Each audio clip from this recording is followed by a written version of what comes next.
welcome to Inside Voices, Episode 1. My name is Colin. Do it again. Okay. All right. Fuck. All right, do it again. All right, I'm with you now. Go for it. 3, 2. Just shut up and do it.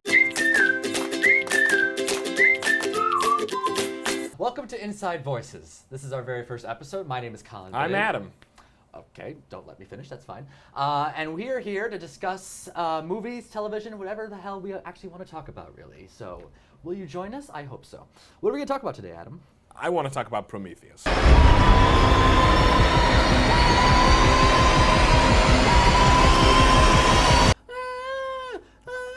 What was that?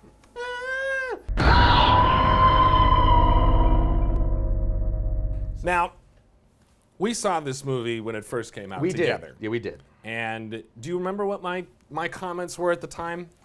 Well, I remember you primarily disliking almost all of it, except that you appreciated the ending of the movie when you believed that it had established how that ship that was crash landed on that planet was the setup to the first Alien movie. You thought that was the same ship, same planet, and therefore that's what the same planet and ship that Sigourney Weaver visits in the first Alien, however many years later. Yeah, because that would have made sense. Yes. That would have been like, great. That was your good silver lining. That was what you took away. That okay, good. At least they set it up. Yeah, and then you. And then sadly, me using Wikipedia and the facts, decided to truth bomb you with piss the fact all that over my parade. That's right, and I enjoyed it. That is not the same planet. That is a different planet altogether. Okay, don't you just dare deny it. It is a different planet altogether. Yes, it's LV223 or whatever. LV226, I believe. 226, and the other one's LV426. Yes, it could be LV223. Yes.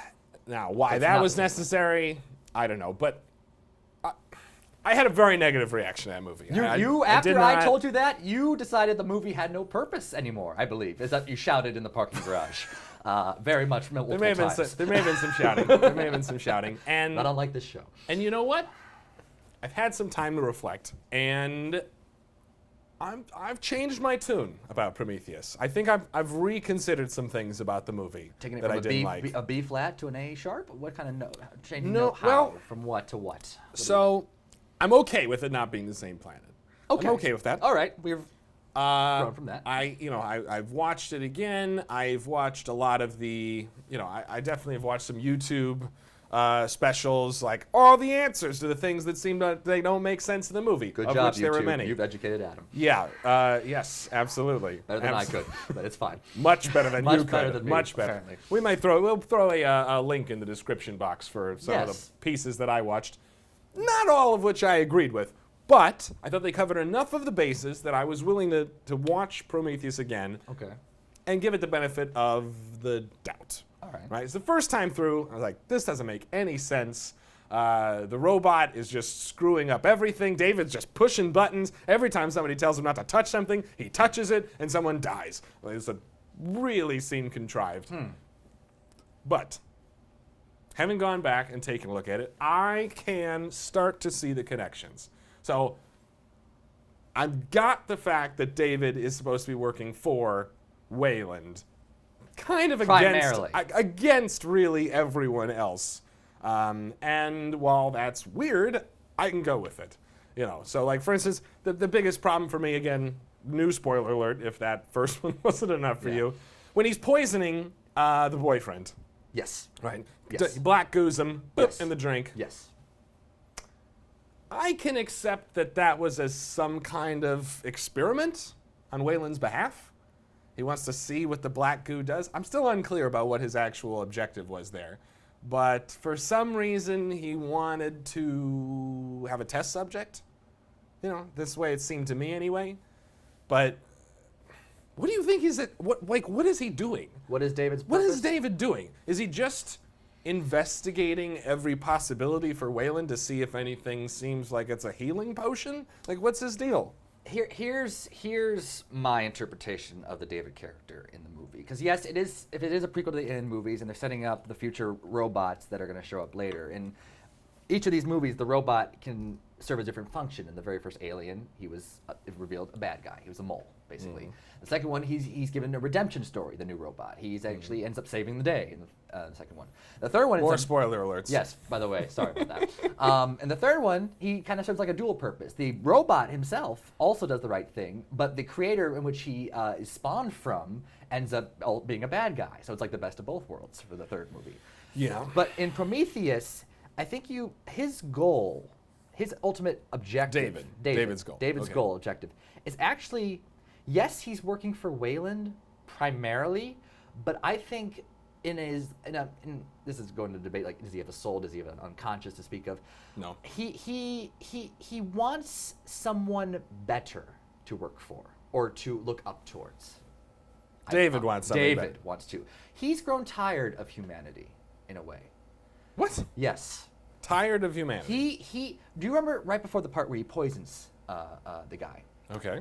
Yeah. He poses the question. When he's cracking open the vial and looking at the goo. After that, when he's actually in the room and he has the glasses with him and he's talking to the guy. Right. Gonna give him a drink. Right. Right. But before that, he asks him. The guy's very despondent about like, oh, I was gonna ask him like, why did they create us? Why are we here? David asks him, why do you think you made me? Right, and he says, because we could. Because we could. He said, can you imagine how disappointed you would be? Do you notice David's reaction to that? Yeah. He's like his facial expressions, and then he posits, wouldn't it be just as disappointing to hear that from your own creator? No. Yeah, can you imagine how disappointed you would be if you heard that? But then the guy says, good thing you can't feel disappointed. Yes. And he says, yes, it's wonderful. You think he's lying? Oh, is he ever? Oh, man. Because also in the closer to the beginning of the movie, when the Wayland hologram is talking about how special David is, like there's a member among you named David, he's like a son to me. But he cannot appreciate his gifts because that would require the one thing David does not have, a soul. Soul, right. They cut to David's face. Do you see his reaction? Right, he's smiling and then Yeah. So you think David actually... David is looking for someone better. For something better. A creator that created his creator. That he thinks is a more honorable potential... Whoa. Oh, so you're saying you think... Not like one of the other crew who might be a better boss. You're saying literally you think David is on his own personal vendetta to meet an engineer. I don't know if I wouldn't call it a vendetta. I would call it... That's pretty much what you... All right, what would you call it? He doesn't necessarily want to like kill every human. I didn't say he wanted to kill... Well, vendetta kind of means like revenge or something. You know, it's a vendetta. You have like an axe to grind. He doesn't really have an axe to grind with most of the humans. Just humanity in general. Like just as a general concept. You just said he doesn't have an axe to grind with most of the humans, just humanity. Yes. That's the... All right, you're hearing yourself, right? Yes. He doesn't want revenge on them. He's just killing them for no reason. He doesn't really kill them, really. Well, he really kills what's-his-face, the boyfriend. What's the boyfriend's name? Holloway. Holloway, yes. Holloway. How could I forget? Holloway. Is not important. Yes. He kills Holloway. Him poisoning Holloway was basically what Wayland was saying, try harder, try to get more answers. Right. And I think he wanted to know what the black goo was that they were keeping. So that was a way to get the answer as to what this is. So that he was doing for his boss. Yes. Okay. Now, the fact that he chose Holloway was specifically because I think Holloway was making fun of him most of the time, so he picked him. In case something bad did happen. That sounds like vengeance. That sounds like a vendetta. That's a two-for-oneer, but I don't think he necessarily was wanting him dead. I just thought, like, if this does go sideways, well, might as well choose someone I could care a little bit less about than everybody else. Oh boy! So you are saying that Wayland is wrong about David. That David really does have a soul. David has his own something agenda. More than just bits and pieces and wires. Oh boy, Colin, See, the problem is that unravels most of my justification for the rest of the movie. Oh. Which was at least that David was only following his programming, only following orders. Because now, of course, that jumps right back to... Well, it jumps right back to, at the end, why the hell would Shaw trust David if David's been doing this on purpose? It's either that or she dies alone on that planet.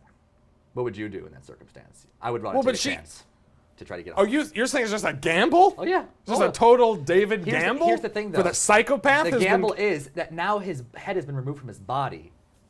He can't really do it. He's kind of powerless. Well, but she saves his body also. She saves his body also, but she's clearly going to put it back on his body. No, I don't think she is. Well, why would she go through all that? She lowers his body down a prob- freaking rappel rope with prob- staples in her abdomen, bleeding internally. Gotcha. Why would you go through all that trouble if you weren't going to put it back on the body? I would bring the body. She apologizes to his head for putting it in the duffel bag. I would bring the body just in case, if like the head starts to malfunction, the body might have some other computer chip, some kind of backup wires. You think? Wait. You think she saved the body for spare parts for the head? Potentially, if something goes Have you wrong. seen a body and a head, Colin? I'm You not think saying they have spare parts for I'm one not saying another? an arm is going to get What the hell attached to the are you ear. talking about? Attached to the ear. I'm talking about the inner workings. The same kind of computer wiring, electricity can be used. All right. Do you think It's all one robot. You think a heavily injured woman is going through With enormous? a lot of sedatives. With a lot of sedatives. Well, not at that point. Not at that point in the She film. kept injecting herself all the time with that leg, with whatever that is. So I'm assuming She it's a does. sedative. She does take a lot of She shots. takes a lot of She does things. take a lot of shots. If that's not sedatives, get me some. Yeah. But she's not. But not at that point. That point, she's just all adrenaline, True. running We haven't away, seen it in a little while. But yes. tripping Right. with a giant donut of death coming down. Not quite a donut, but I have to tell you, just as an aside, I really wanted someone to Buster Keaton it. That I feel like would have been better, right? Like they're both running away in the direction that the thing is falling. Doesn't make a lot of sense. Little Benny Hill music in the background. Doesn't make a lot of sense. You're like, why doesn't someone Just go sideways? Someone go 2 degrees to the right. You're fine. Right. But I actually, Yeah. I think it would be even better if. So here's my counter pitch, right? I'm in the room. Here's my counter pitch. All right. Vickers, if you give her something really visually specific to be running towards, I think it's okay. So like she sees, there's the life raft, okay. and maybe this thing is gonna roll down and crush the life raft. In which case, it doesn't matter if anybody lives. Like she's just got to try to sprint straight to the life raft, and she's going in that direction anyway. Feel like that's legitimate. Right. And then if Shaw was starting and then stopped and then looked up and did a little thinking, and starts running in towards the donut, and so she hits the gap. Right, because the donut isn't a full ring. Right. It's got that hole in the middle. Right, she can judge it, yes. She'd come in there and Buster Keaton'd it and have the hole roll right over her. Okay, now I'm fine. And then Shaw, of course, Vickers doesn't make it, and Shaw's, and she got out of it. Because I think that the real thing that took away from the fact they're both running the same direction, made everybody go, why didn't somebody turn? Is because then once she trips and falls, she has to like 2 rolls and she's out of the way. Yeah, I mean, yeah. it was nothing to get out of the way. Listen, that's not the movie's finest moment. I agree with you. Okay, from the Prometheus running school of going straight in one direction without even vacillating in any angle, that could have been done better.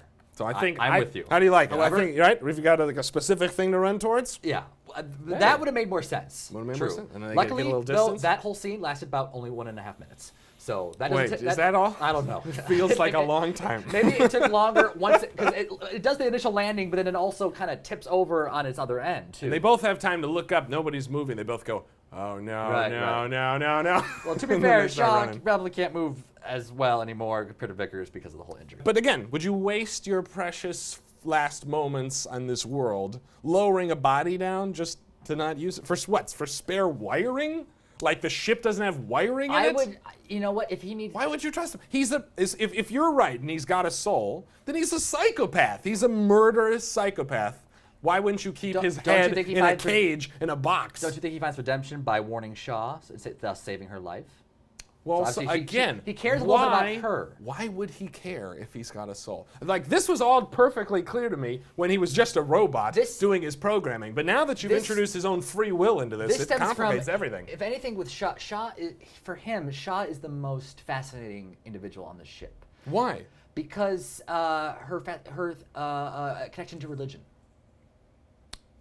To a Go higher on. to a higher order, to a higher power. Something Go that on. David has been looking for. Humanity is not high enough for him anymore. He's looking for someone more worthy to serve for, or to at least he thinks is more worthy to be affiliated with.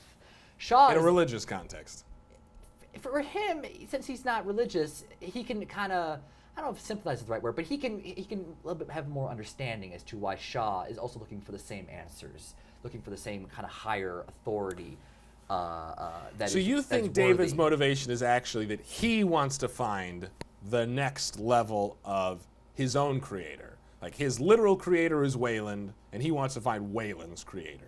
for his own personal I mean, not curiosity. not like Wayland's personal creator. He wants to find who created who created man. Well, and therefore Wayland's creator. But yeah, Right, I don't yes, mean yes. Wayland's dad. I Right, mean, right. Yes, But you yes. think David wants that just from his own internal You know how- prerogative? you know how I know this? When he's the one talking to you know it talking seems to the bold, but engineer, yeah. talking to the engineer, Yeah. and Wayland is telling him to translate for him. Yeah, yeah. Now first tell of all, him why. Tell him why I'm here, first of all, David. we don't know for sure. He's actually telling the engineer what Wayland wants him to tell. There's never a translation to what the robot or the engineer says. We don't know this. The engineer doesn't say anything. Engineer doesn't say anything, but he doesn't seem to understand. Except it. on the DVD. And what is the first thing he does when he understands it? Rips his head off. No. Oh, he touches his head and then rips his head he off. pets the head. And you see in David's expression when that happens, and what Wayland looks like when that happens, David's expression is almost like satisfaction. Like, someone has accepted me more than my own creator. And Wayland kind of looks at David, like seeing the engineer reach toward David more than him. It's almost like, what are you doing? It's almost like a betrayal. It's very quick.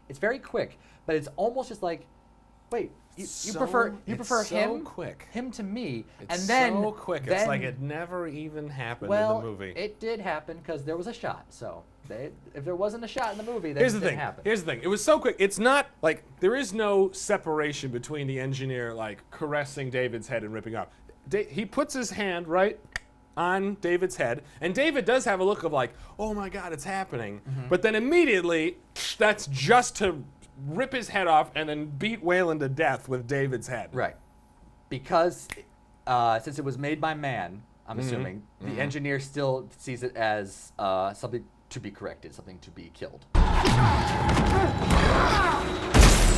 So you brought up the engineer's motivation. Let's talk about that. What do they want? They want to just destroy humanity, right? Just like, boop, do over. Especially the second half of the movie, that's exactly what it seems. Right, yeah, Yes. right. Like they created humanity and they changed their minds for whatever reason, and they're gonna wipe humanity out so they can make something better. That's what I got from it.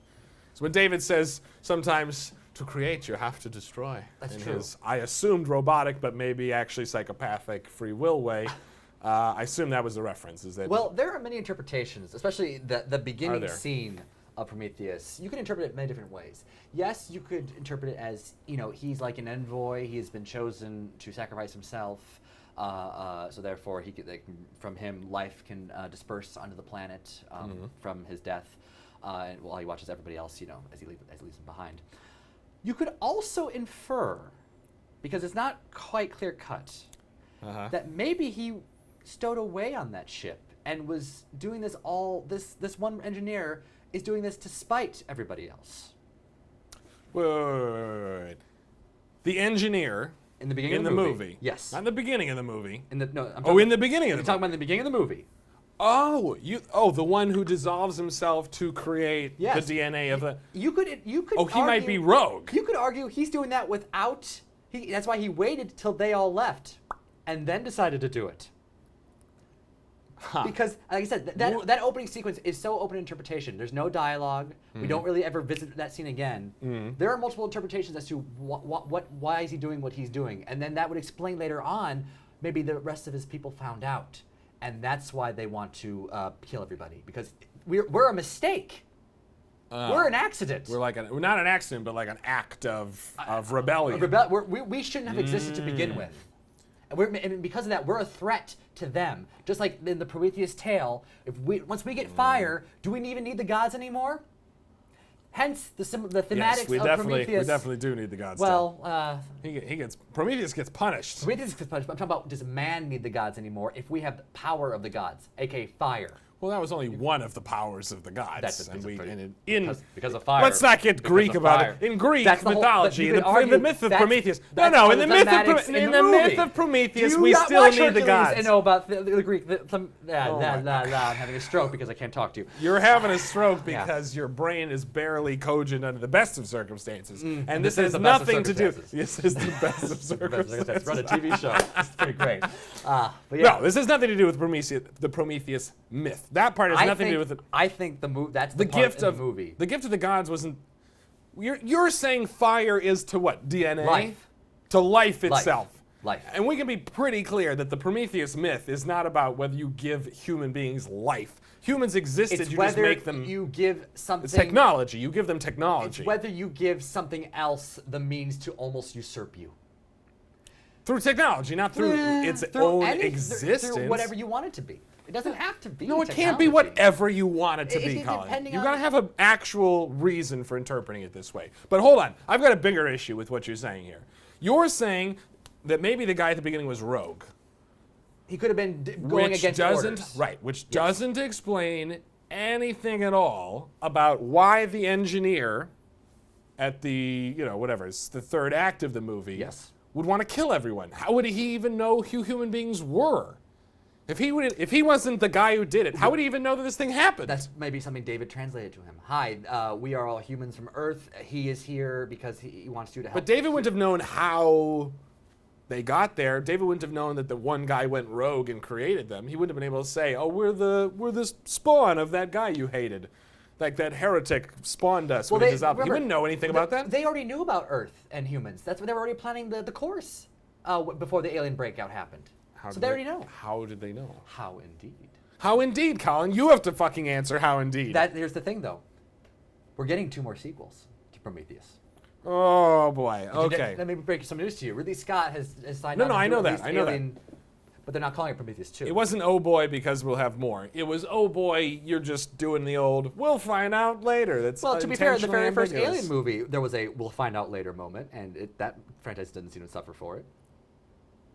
Okay. But finding out later whether you're right about the whole opening of the movie or the motivations of that engineer seems like an extreme The whole case. point of the movie, whatever opinion you have, is that we don't actually know specifically, for sure, why they all want us dead.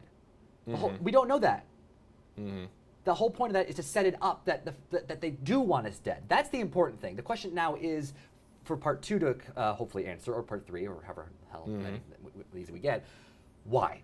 And as David says, to a robot, the why is irrelevant. It's just a matter of they did. To Shaw, it's the most important thing, and that's the distinction between humanity and robots. and Okay, yeah, but it's if what you're saying is true, if the initial guy was a heretic, then they didn't change their minds. They never wanted it in the first place. It would seem so. If that is. But that would undo the whole premise of the ending. What you're saying, like clearly the artistic, the again, message this is of what the Shaw ending. believes, and right. Shaw may not have all the information. Right, but you would short circuit the whole big question of your movie. What would be more devastating to her in the fact that you weren't supposed to exist to begin with? I think that's less devastating than we wanted you at one point and now we don't want you anymore. Why? Why don't you love me anymore? I think that's supposed to be the point. Why would God you could not take a look want at us humanity anymore? and be like, wow, you guys are kind of fucked up. Yeah, we shouldn't have made you. But they didn't. But they didn't do that. Well, we don't. But if they did change their minds, there'd have to be some specific event or something. To cause that. Either way, there has to be because the engineers have visited humanity many times. Right? That's why the cave painting is there. That's why you have all these different artifacts from all these different civilizations with the same engineer pointing to the same group of planets. It's because the engineers have come back. So they know about humanity. They've talked to them. They could have visited. They could have visited. Whoa. But again, that's a cave painting. That is not something that necessarily actually happened. How would the clear implication is that this same exact planetary map and this same engineering figure occur so many times throughout different civilizations over time. The only explanation is that they instilled this in the people. Or the engineer. If it was only that one engineer who dissolved at the beginning of the movie, nobody would ever have known what the planets were. The engineer left stuff behind that future cultures of humanity found and therefore interpreted as a giant being. You think that engineer who dissolves himself heretically in your Prometheus view, he did the cave painting? No. I didn't say he did the cave painting. I mean, maybe he left behind clues. To the map and what he looked Maybe like. he literally left behind clues on a rock. Maybe he carved something in and, Don't you feel like that requires all this extra extra textual nonsense To for be your fair, version? we only see the part where he kills himself. We don't know how long he's been on the Earth before that, how long he's been walking around. Yeah, but that's such an over-complicated... I'm not Listen, saying it's a wouldn't likely it be answer. simpler? I'm saying it's a possible. You did... All right, let's think about what... Let's try Devil's to... advocate. I'm I playing know devil's it's hard for advocate. you, Colin. Let's try to keep it to the realm of what's probable. Okay? That's boring. No, it's not boring because we haven't gotten to the fundamental truth of what it is. Wouldn't it be simpler to say that he was doing it on purpose? He's wearing what seems to be it's like a ceremonial robe, almost like a priest's robe.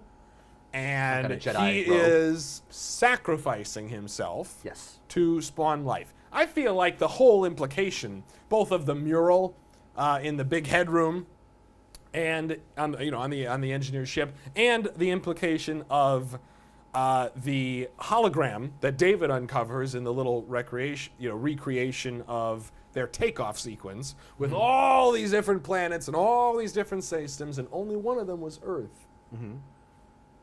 Is that they do this all the time, right? They spread this kind of life all the time, and only one little instance was Earth. Right. Well, speaking of the engineers, there is another theory that could explain their motivations as to why they want to kill humanity.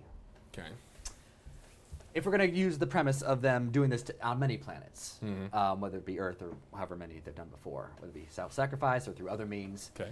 you could argue that because they're doing this to potentially create the perfect being, the perfect creature. They're experimenting on all these planets, searching for some kind of way to generate what is the most perfect creature we can create. Okay? Humans are one such experiment. And we're, I think, to their point of view, decent. Okay. You know, we kind of look like them. We develop a lot of technology like them, over yeah. time. Okay, so I think we were the best thing. Yeah. Until I think the engineers change their minds because they discover the alien. This would be the ultimate tie-in to the original series. Do you remember? Because one of the problems with Prometheus, you could argue, is that the black goo that is in all the vases on the the black goo on that planet in the big structure. Yeah. Do the aliens eventually come from that, or is that somehow do the aliens generate that? Like it's like chicken and the egg. What came first?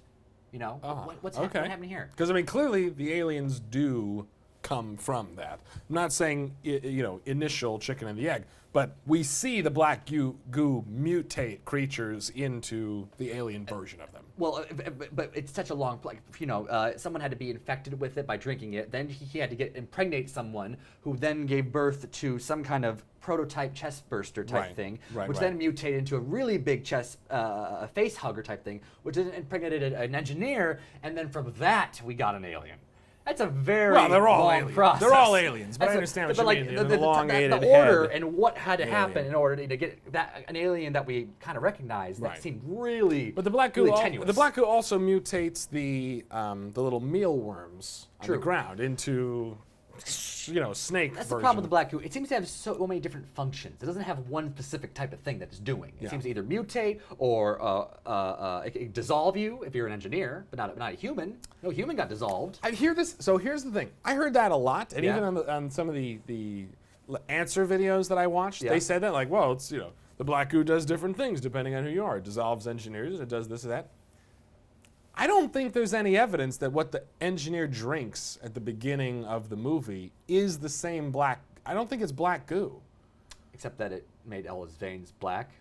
It was black. There's definitely a black quality to it, but it's a rigid vessel that dissolves into something drinkable. Well, but that's like the same stuff in the vase. Remember, they changed the atmosphere of the vase. Everything starts leaking. Maybe, but also I think maybe it's supposed not. to be a black, or maybe I think it's supposed to be the goo. I think it is. All right. But here's the thing. Yeah. So the question of did the alien exist before the goo, or did the goo cause the alien to exist? Yeah. Do you remember in the big room with the big head, the vases?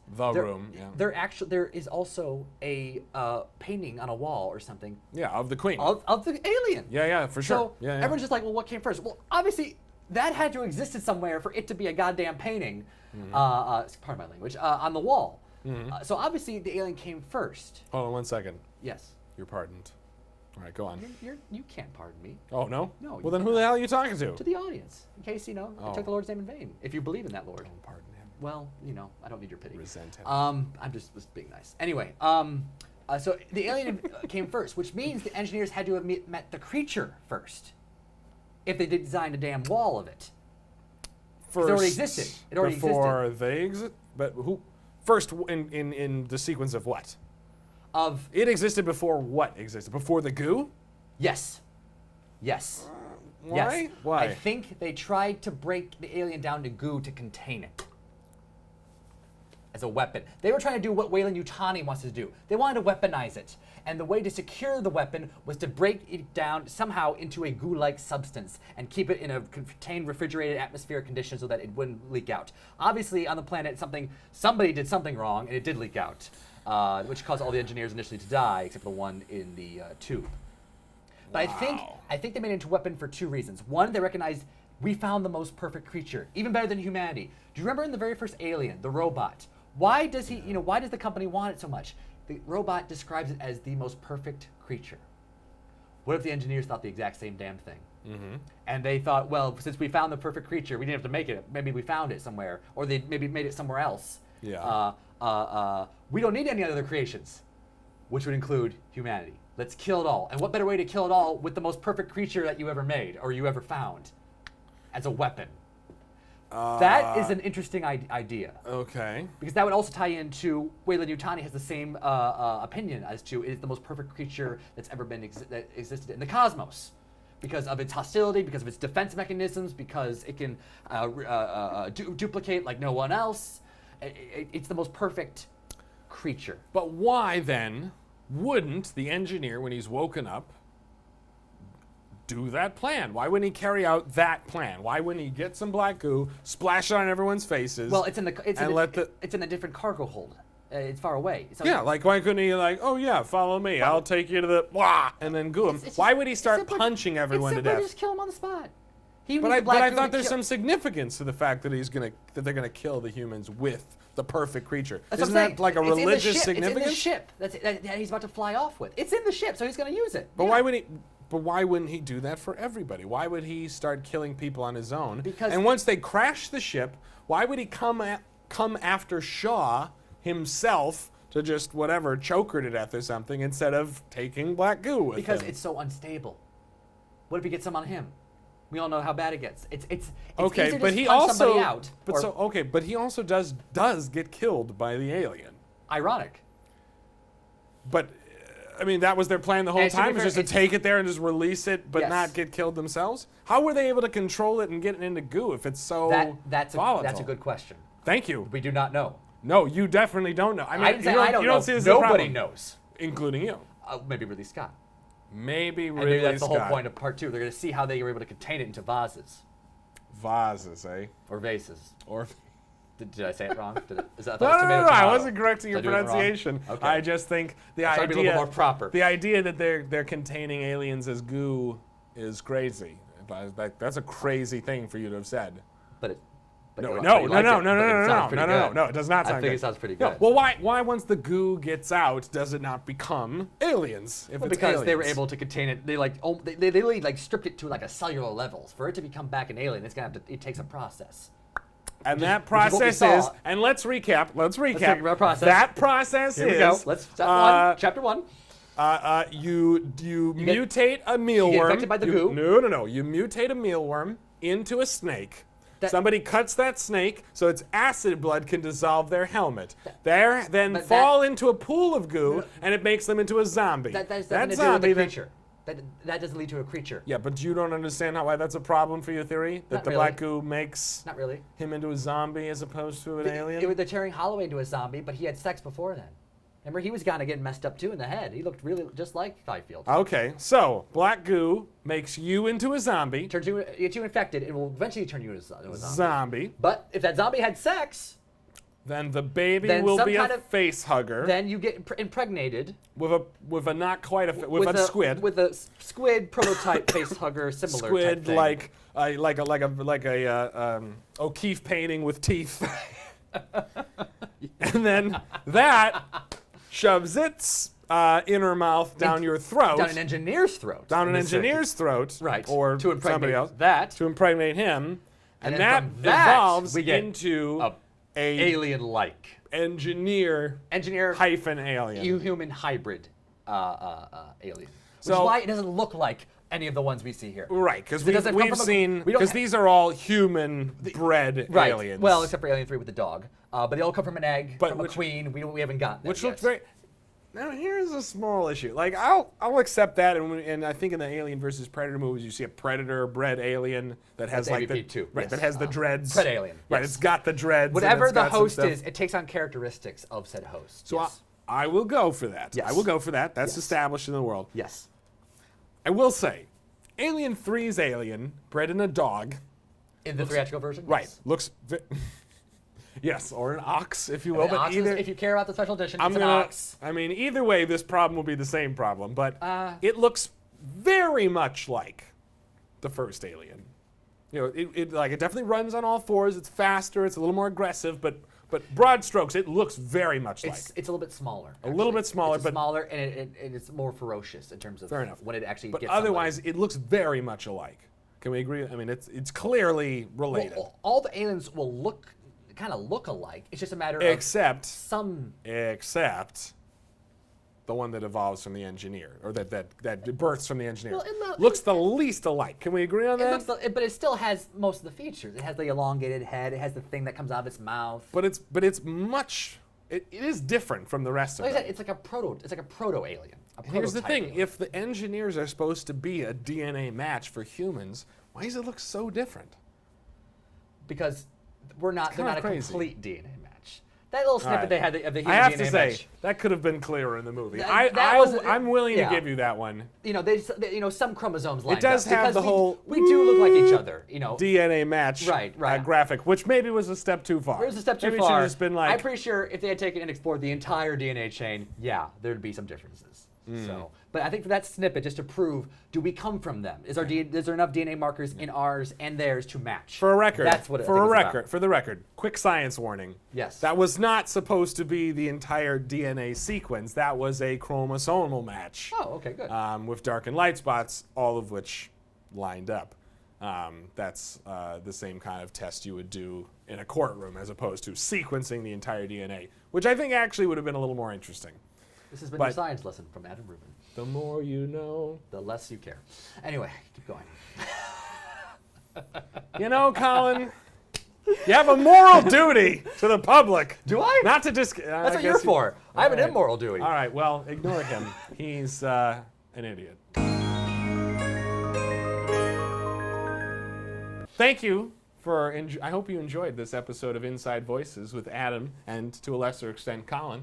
We'll be back Greater next. Huh? Keep talking.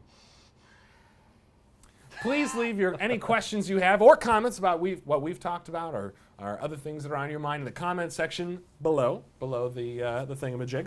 We'll check it. We'll called a definitely video. get. I know this is called a video. I the mean wide I mean the thingamajig. bar with the thumbs up, down, check. Stop it. Subscribe. Please do subscribe computers. if you'd like to see more of our arguing. Idiocy. His idiocy, Mostly my mine, rationalism. but never say never. Please subscribe. And I hope you enjoyed it, and I hope you'll enjoy us next time. When we talk about No. something else. Hold on, I screwed it up. Stop. Let's redo it. Okay. I hope you enjoyed it, and I hope you'll join us next time for not. another episode. That time you screwed it up. All right. This is our first show. We shouldn't have. Isn't it? Yeah. Are you excited? We'll see. Okay. You told me to get my phone off vibrate, so I can't promise anything. Is that normally how you get excited? I don't want to brag, but Sure. It's not bragging. Although I have to say, these spider hangers are working pretty well. Pretty good. Let's acknowledge for a second. This was a pretty good MacGyver solution. It was. Thank you. you mean MacGruber? I certainly don't fucking mean MacGruber, All right. you piece of shit. Cultural feces. That's our intro right there. You piece of cultural feces. Proud of it. Inside Voices. It's-